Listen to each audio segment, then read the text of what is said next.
So, Alhamdulillah, we mentioned about the Banu Bakr.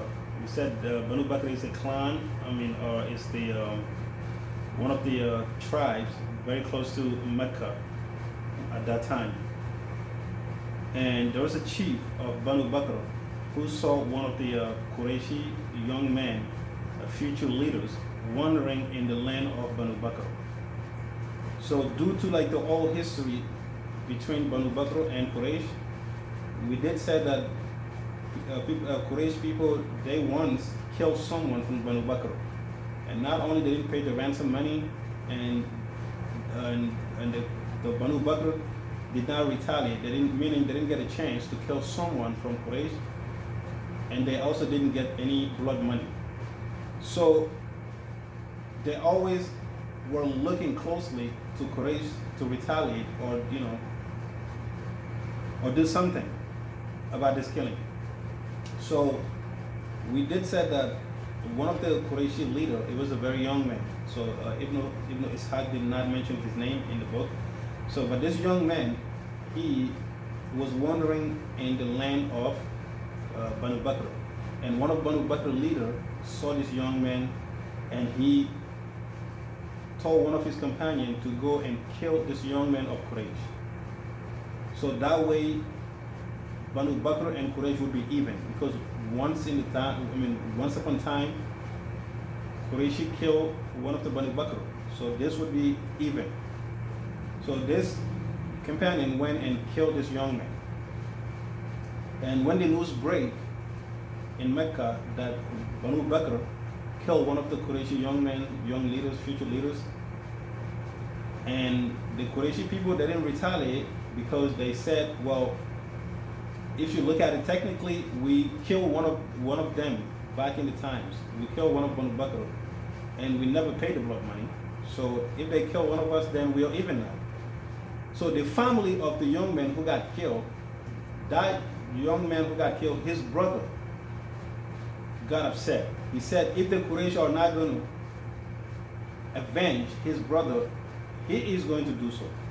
So this young man went to Banu Bakr and went to get the chief of Banu Bakr and killed him in the place of his own brother, because he was thinking that people from Mecca, the Qurayshis, are going to defend him, are going to retaliate against Banu Bakr because they killed his brother. But since the Quraysh didn't do anything about it, this young man got up himself and he went to Banu Bakr and killed the chief of Banu Bakr.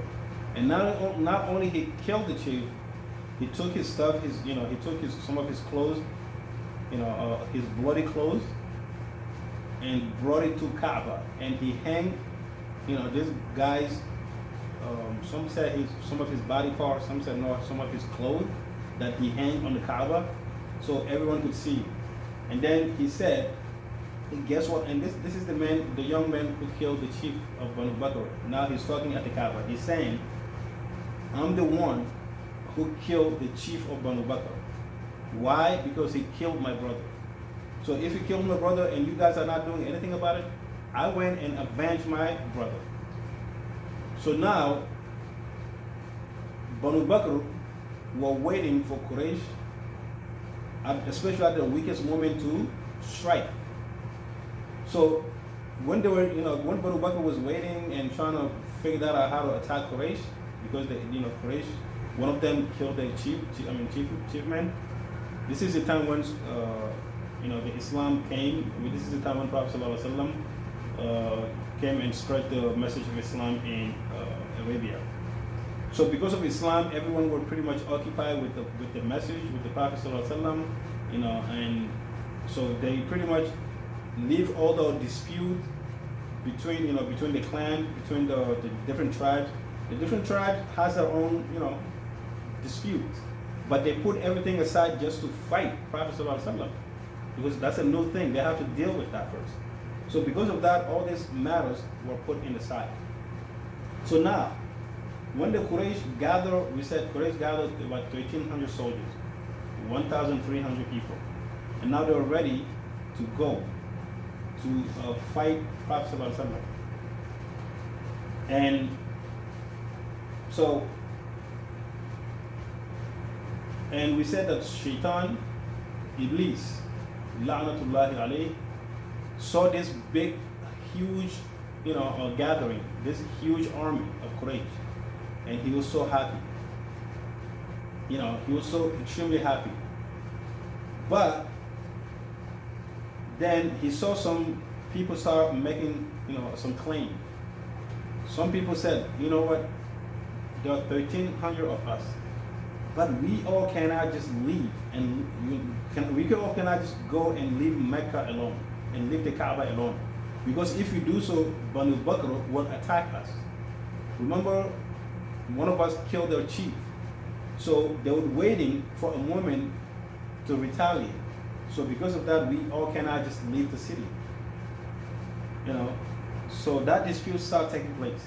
And Iblis became so angry, the Shaitan became so angry, so upset, he decided to transform, to change his own self to Suraqah ibn Malik. So Shaitan changed his appearance to Suraqah ibn Malik. Why? Because Suraqah is from one of the clan called Banu Kinana. And Banu Kinana is like a big tribe between the Quraysh and Banu Bakr. And we talked about Suraqah ibn Malik. He was the one who chased Prophet ﷺ and Abu Bakr when they were leaving Mecca to Medina. We talked about that in our last videos. So, but this time Suraqah was not a Muslim yet. So Shaitan transformed, he changed his appearance to Suraqah. And then he came to Quraysh and told them, this is Shaitan. He changed himself to Suraqah. Now he's going to talk to people of Quraysh. And he said, oh Quraysh, I know you guys are disputing over like whether you all have to leave the city of Mecca, and that way the city would be vulnerable for outsiders like Banu Bakr. So Banu Bakr might attack the city. But do not worry. Do not worry about that. I would defend the city. I would defend Mecca even if you all leave. I would make sure I send some soldiers from Banu Kinana. They would absolutely take care of they'll take care of Mecca. No one would attack Mecca if you left. That I could guarantee you. And not only that, I would help you in this battle as well against Muhammad. This is Shaitan talking, but to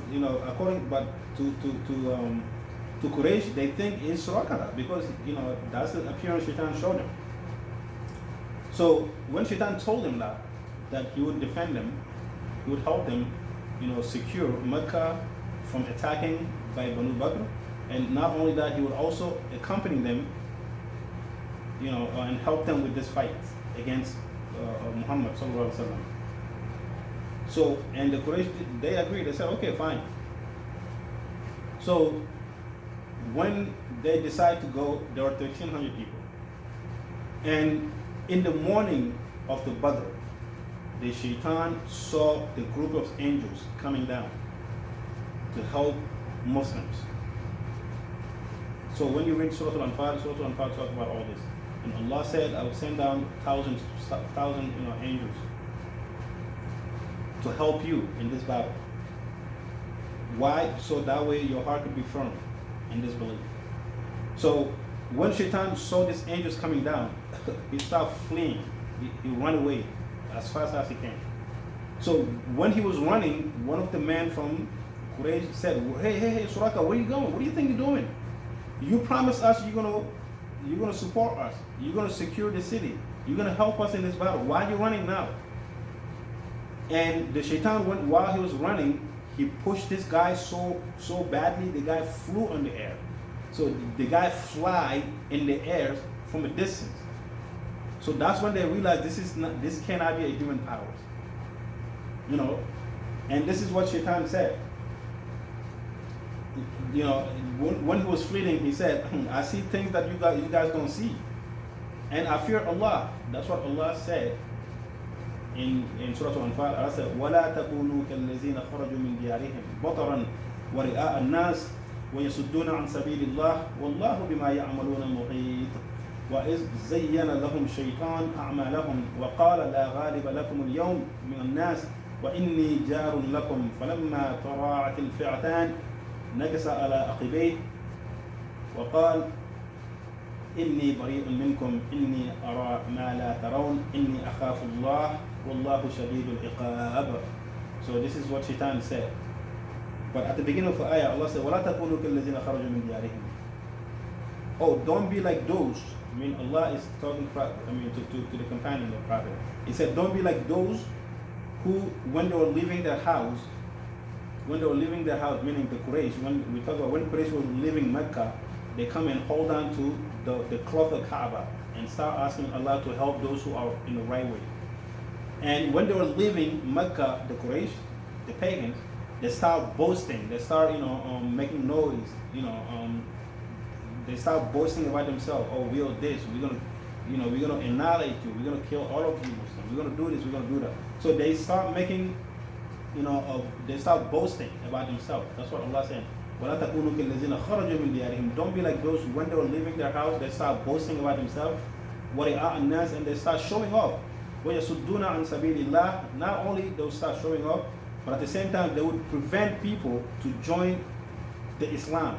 So this pagan, they're fighting Prophet so this whole Islam thing could be finished. And so they could prevent others to join Islam. وَيَصُدُّونَ عَنْ سَبِيلِ اللَّهِ وَاللَّهُ بِمَا يَعْمَلُونَ مُحِيطٌ. Whatever they do, Allah's knowledge encompasses everything. Allah is knowledgeable about whatever they do. وَإِذْ زَيَّنَ لَهُمُ الشَّيْطَانُ أَعْمَالَهُم.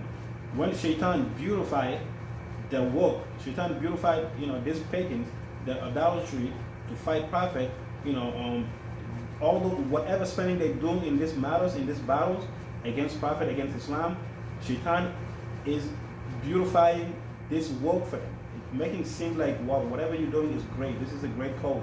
Spend your money to start this Islam things.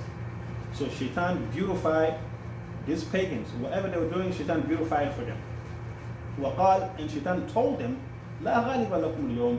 There's no one who could defeat you today. See, when they were leaving Mecca to go fight Prophet as a group, as 1,300 people, Shaitan was telling them, there's absolutely no one who could stop you today. You have the great army, you have a lot of money, you have a lot of weapons. No one could stop you today. لا غالب لكم اليوم من الناس. No man could stop you today. وإني جار لكم. And I am your neighbor, or I am your protector.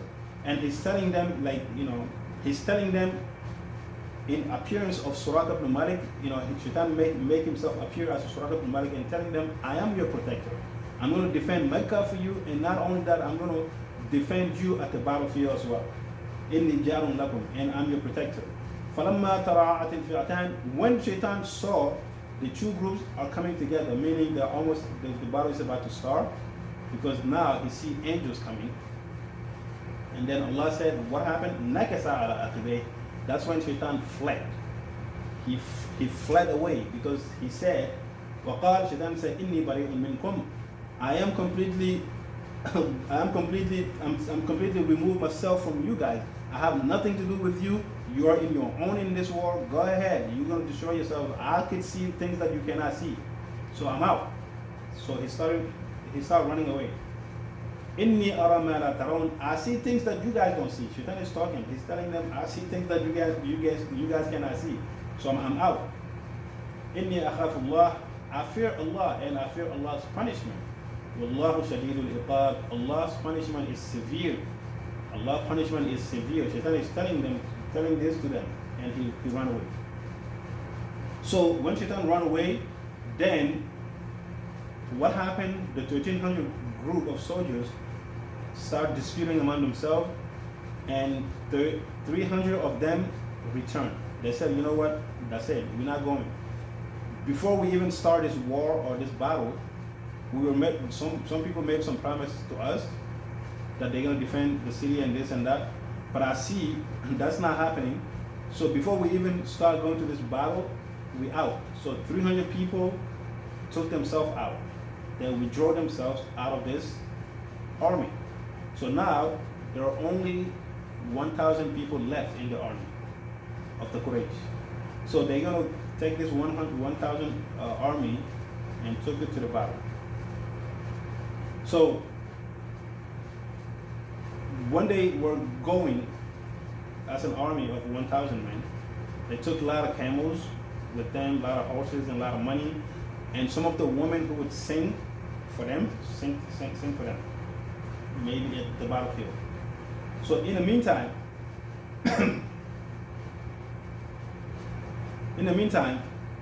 Abu Sufyan was already on the other side coming to Mecca. And Abu Sufyan know that Prophet ﷺ can no longer reach up to him or catch him to get all the merchandise. So he know he got away from the Prophet.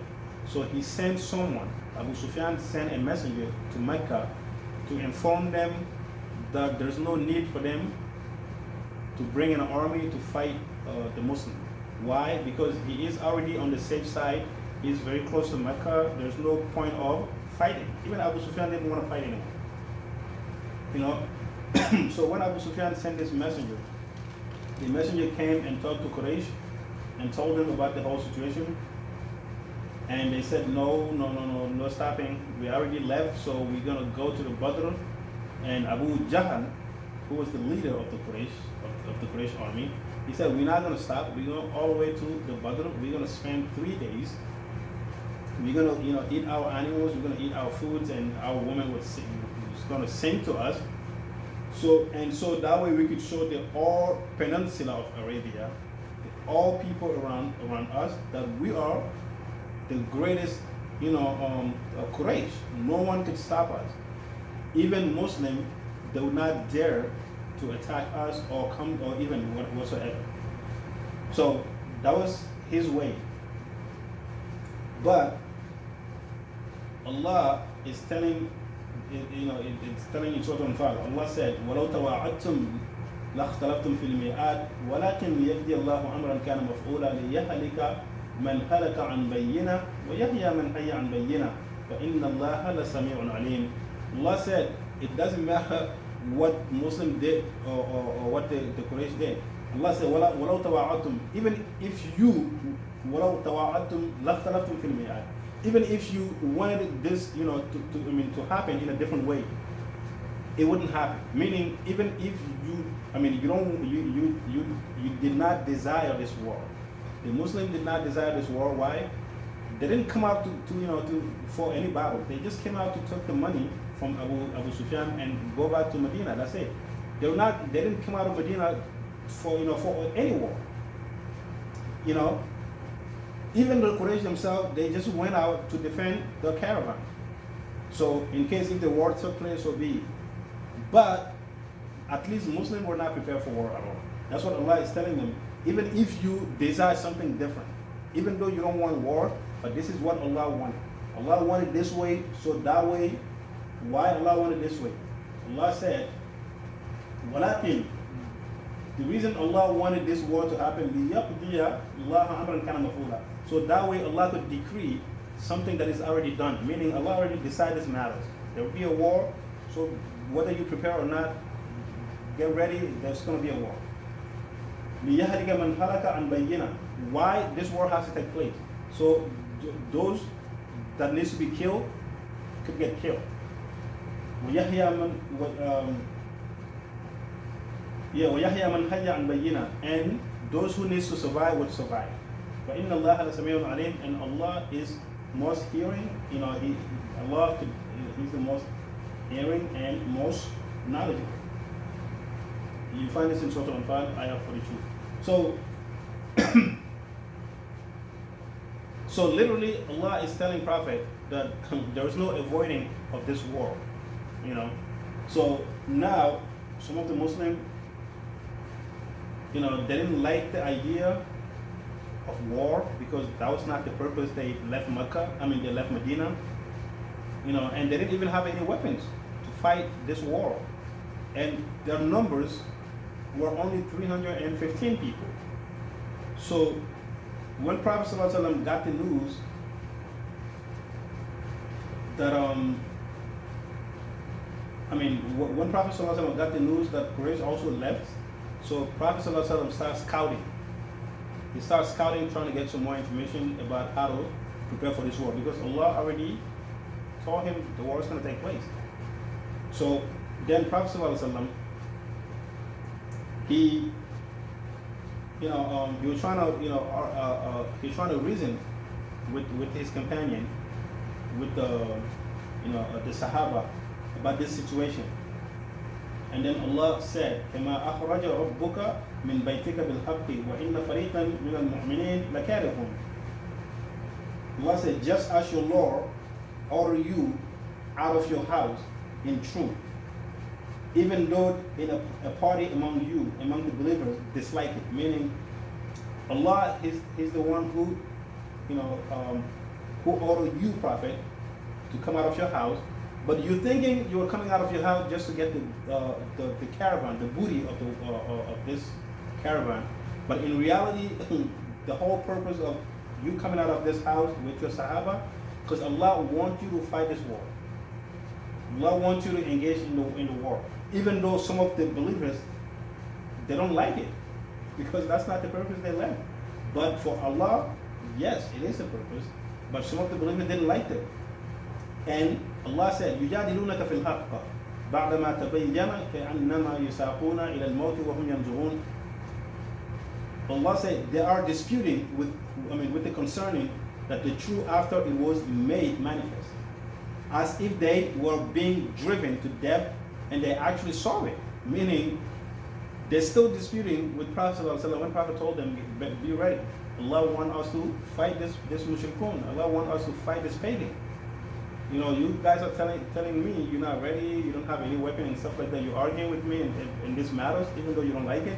And Allah said, you are disputing this simply because you think this is a suicide.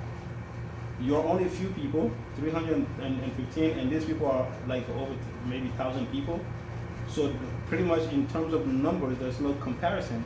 And in terms of weapons, they have more weapons than you, they have more money than you and stuff like that. So you think this is a suicidal. You think you're just going to this war to kill yourself because you are no match to this Quraysh. So that's what Allah is saying in this ayah. These people are disputing with you concerning the truth, after even though Allah told them what it is.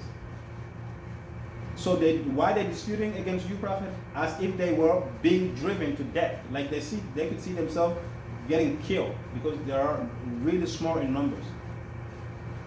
So that's why they're disputing.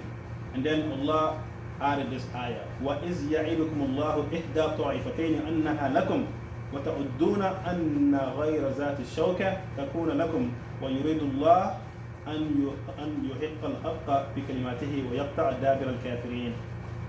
Allah said, remember when Allah promised you, one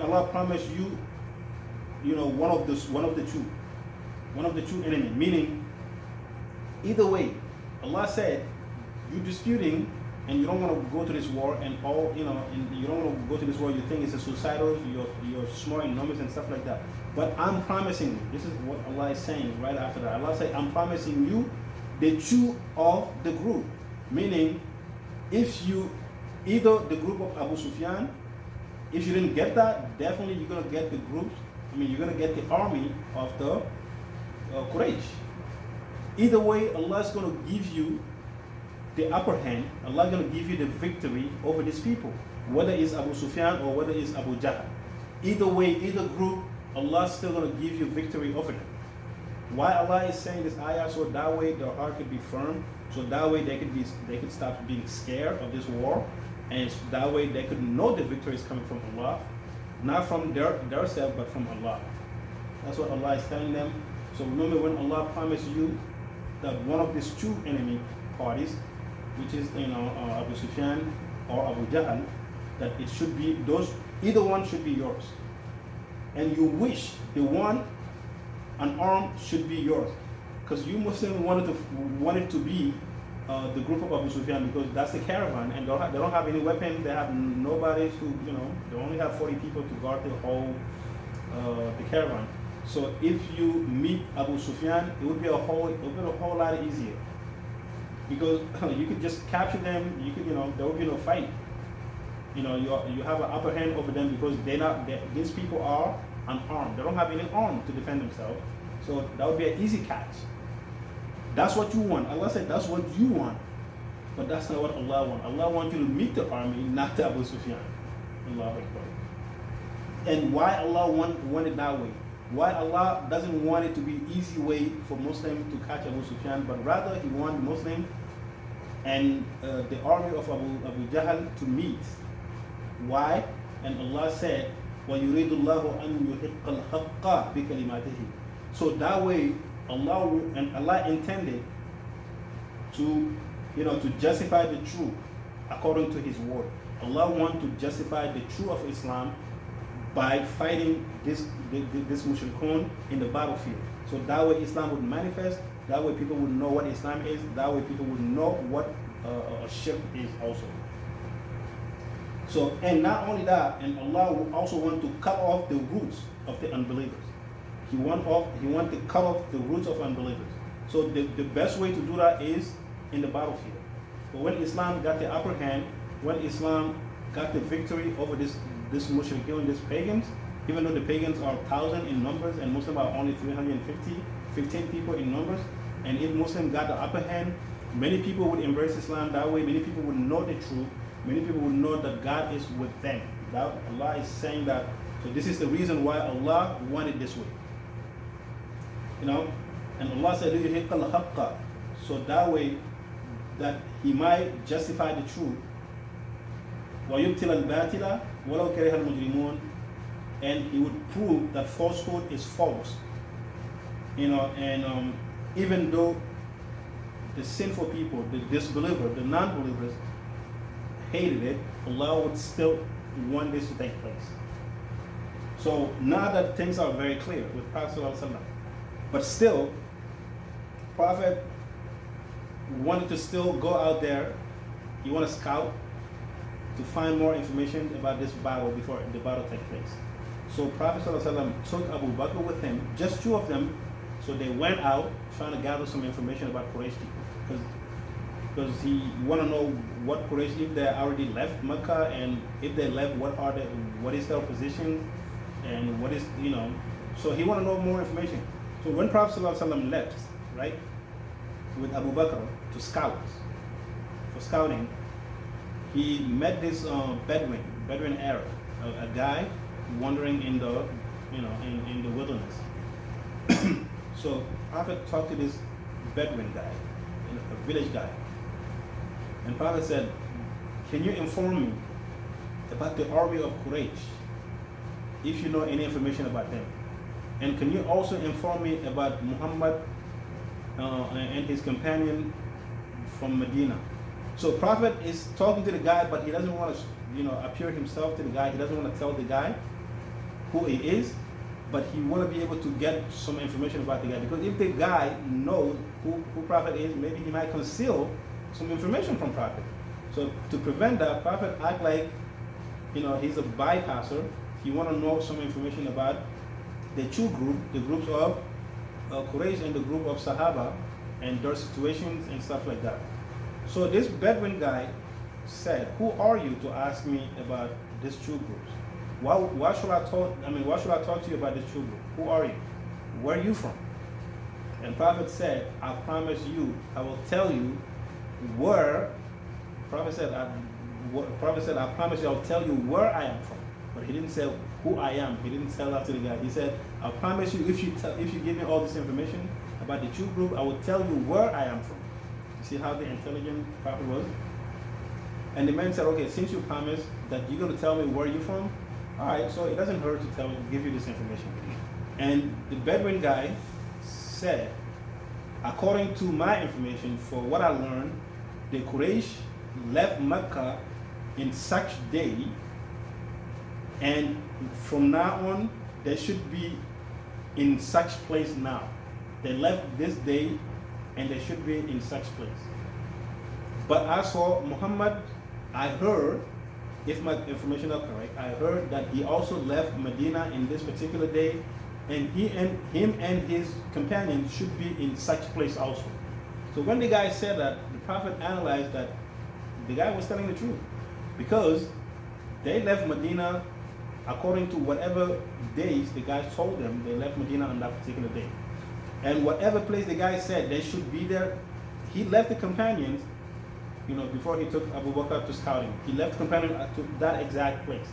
So same thing, he said, so if he knows when I left Medina and where I am now, so the information he gave me about Quraysh also when they left Mecca and where they are at that point, it must be also true. Right away, Prophet trying to return, and the man said, wait, you told me you're going to tell me where you're from. And Prophet said, he replied, he said, Nahnu min ma. We are from the water. The guy said, what? And he scratched his head. He's like, what are you talking about? Water? Because there's a ma in Iraq. So the guy was wondering, is he talking about the ma in Iraq? I mean, the ma is like a town in Iraq. Or is he talking about the actual water? And what Prophet did here, we call tawriya in Arabic. Tawriya is to cover truth with another truth. You don't cover truth with a lie, but you cover truth with another truth. Because Yusuf alayhi salam in Surah Yusuf did the same thing in Quran. Allah said in Surah Yusuf that when Yusuf alayhi salam, when he wanted to keep his young brothers with him, he put his little container in the bag of his brother, and so that way he could trick his family, he could trick his other brothers. And when they left, one of Yusuf's servant called out and said, you guys are thief. You are a thief. And they said, what? We're not a thief. What are you talking about? They said, well, the king or the kings or whatever, the minister lost his container, and if anyone has it, then we might give him. If anyone can find it, then we can give him something, And so they said, you guys know we're not a thief. I mean, we are from the honorable families and stuff like that. We know nothing about a robbery or anything. And they said, okay, so if you say you didn't steal it or anything, if we look inside your stuff, we look inside your bag, and if we find it, then what happened? They said, if you could find these materials that you said you lost, your minister lost, if you find it in anyone's materials, then that person would be the price of that. And so when they look in the bag of Yusuf's brother, they found this little container. So, but when they call out to Yusuf's brother and said, you guys stop, you are thieves, they didn't mean like you guys are really thieves. They meant by when Yusuf was very young, his big brothers, they stole him from his father. They lied to his father, saying, we're going to take him, to the wilderness. He's going to play with us, and then so forth, and we're going to make sure nothing happened to him. They lied to the fathers. So when they took him, they throw him in they throw him in the well, in the pit of water. And then they come and lie to their fathers that that the hyena ate Yusuf alayhi salam. So Yusuf, now he's talking about those times that they stole him from his father, and not only that, they lied also to his father by saying that he was eaten by a hyena. So Yusuf called them thief, but he was referring to that time, instead of now. It's like to try to cover something, or maybe okay. The best way to explain tawriya in Arabic, it is like you say one thing, but it has a double meaning. It has a double meaning. So the double meaning, you say in a way, so everyone thinks this is what you mean, but in reality that's not what you mean. You meant something different, but it both mean the same thing. You mean something different just to cover the actual meaning of what people think. So that's called tawriya. So that's what happened here. The Prophet told the guy, we are from water. We are from water. So Prophet told him, I'm going to tell you where I am from. So the guy was expecting Prophet to say, I'm from such place and such place, the name of the place. But instead Prophet said, we are from the water. And in reality, it has we could say I'm from. Let's say I could say I'm from America, but at the same time I could say I'm from the water. So that both could mean true, because I'm from. Let's say if I say I'm from America, if I say I'm from Africa, In reality, I'm from Africa, but at the same time, if I say I'm from water, that is also true. Why? Because Allah said in Quran, وَجَعَلْنَا مِنَ الْمَاءِ كُلَّ شَيْءٍ حَيٍّ. For everything we have made out of water. For every living thing we have made out of water. So that means everything that, every living thing comes from water. That's what Prophet said. So when Prophet, that's what Allah said in Quran. So when Prophet rushed back to his companion with Abu Bakr, now he has all the information about the Quraysh and where they stood. So he started praying. He stood up for prayer and he started asking Allah for victory. And to a point, like he had this, the clothes around his neck, till that clothes fell off, and Abu Bakr took the clothes and said, "Oh, Ya Rasulullah, Allah already heard you. Allah listened to your dua, and He would grant it for you." So when Prophet was, finished praying, he found out that his companion arrested two slave men. So they're asking those two slave men, "Where are you from?" And you guys are from the Quraysh. And they said, "Yes, we are from the Quraysh." They said, "So you guys must be spies. You guys must be true spies. You're trying to spy on us." And they start beating them up.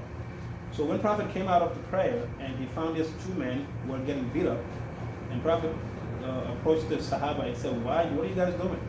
He said, "Yeah, these two men were, they're spying on us and this." And Prophet said, when they were telling the truth, you didn't want to hear their truth. And you start beating them. So they start telling lies, now you want to believe in their lies. Because when you torture somebody, of course they're willing to say anything you want them to say because you're torturing them. So, and Prophet said, yes, they're telling the truth. They are from Quraysh, but they're just a slave. They're not warriors or anything. And they're not spies either. And Prophet asked them, so how many Quraysh are in the army? And those two, they said, we are slaves, we're not educated, so we don't know the numbers of the soldiers. The Prophet said with his intelligence, he said, okay, so fine, you don't know their numbers. So tell me, how many animals they slaughter a day for those group of people, for those population, for those army? And those slaves said, because if they slaughter animals, who would prepare those food? Those two slaves. So they said, well, technically, so usually every day they slaughter 10 animals because one animal could feed 100 people. So if they slaughter 10 animals, 10 camels, so that means there are about 1,000 people. That's how Prophet realized these people are in the numbers in terms of their population. They are in the numbers of 1,000 people. So Prophet ﷺ now gathered all people. He gathered the Sahaba and he told them, okay, so now you all know the situation.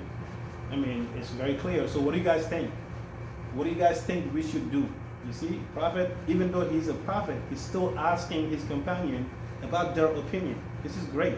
We Muslims, even though you're an imam or you're somebody or whatever, don't think you know everything. Ask people around you about certain things. They can help you with their, a brave mind. So Prophet ﷺ is asking companion, even though Allah made it clear to him, this war is going to take place. Whether you guys like it or not, it's going to take place. But still, Prophet still went out of his way to ask Sahaba about their opinion. And Abu Bakr got up and he said, Prophet, we're going to follow you. Whatever you decide, that's what we're going to do. And Prophet repeated the same question. Umar got up and said, Prophet said, we're going to follow you. And he